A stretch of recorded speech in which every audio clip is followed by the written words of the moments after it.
42% of working moms were diagnosed with anxiety and or depression last year. Okay, so joining us now to discuss this is physician Dr. Aditi, the perfect person to have this discussion with. Okay, so Dr. Nerurkar, there's a part of the survey that I want to point out specifically. It says women said they take less care of their own mental health after becoming a caregiver, while men take better care of themselves. I wonder, and this is probably loaded, but why do you think it's easier for men to give themselves that permission than it is for women? I think that particularly with this study, it shows us, this quote shows us that caregiver stress, which is a real medical entity, has mental health implications. And there's two big drivers for that, Ashley. One, of course, is the pandemic most recently. But historically, to answer your question, women work the double shift. Women are 3 times more likely to take on home and family responsibilities compared to working fathers. Yeah.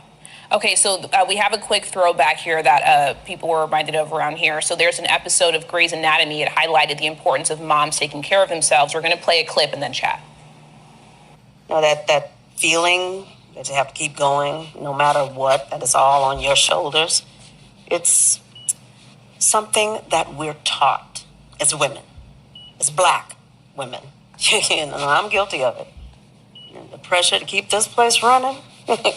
I never used to take any breaks. I never used to let down my guard. I never took breaks.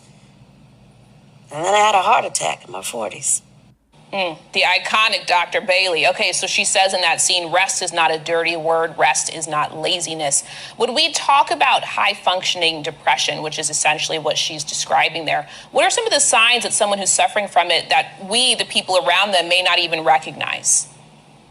Well, often with high-functioning depression, even the person who's going through it may not recognize that this is something that's happening. One of the key factors is that, are you different from your baseline? Were you feeling a certain way and now is there a change? Sometimes you have to talk to your doctor or a medical professional to help diagnose, especially when it comes to high-functioning depression. Yeah, and I would imagine a lot of women in that position may know something's up. Maybe they don't want to know. At what point should women be like, you know what, whether I like it or not, I need to figure this out? Is there a breaking point, or should they just give themselves permission to do that no matter what stage they're in? Given the data right now, Ashley, knowing that almost half of working mothers are suffering from anxiety and depression and 75% of working mothers are struggling with their mental health, you should err on the side of caution and expect and almost consider yourself the rule rather than the exception. You know, we really need to remove the onus of responsibility and the burden of responsibility away from individuals as working mothers and onto the broader system. Any solutions that we think of when we protect the mental health of working mothers, these are profitable business decisions. We know that women, companies with lots of female executives outperform other companies that don't have that. And for every dollar invested in flex time, childcare, and paid leave has a return on investment of $2 to $4. We must do more as a society and on the company and system level to support the mental health of working mothers. Yeah. What's your advice for the working mom watching this right now? Like, oh no, I think I might need to, I think this is me. What do you tell her? On an individual level, fill your cup. Only when your cup is full can you fill another's cup, and we cannot pour from an empty cup.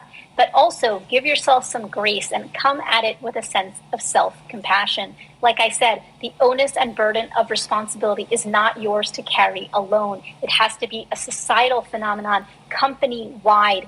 Everyone needs to support the mental health of working mothers. Dr. Aditi Nerurkar, preaching a word before Mother's Day. We appreciate your time so much. Thank you, Ashley. Absolutely.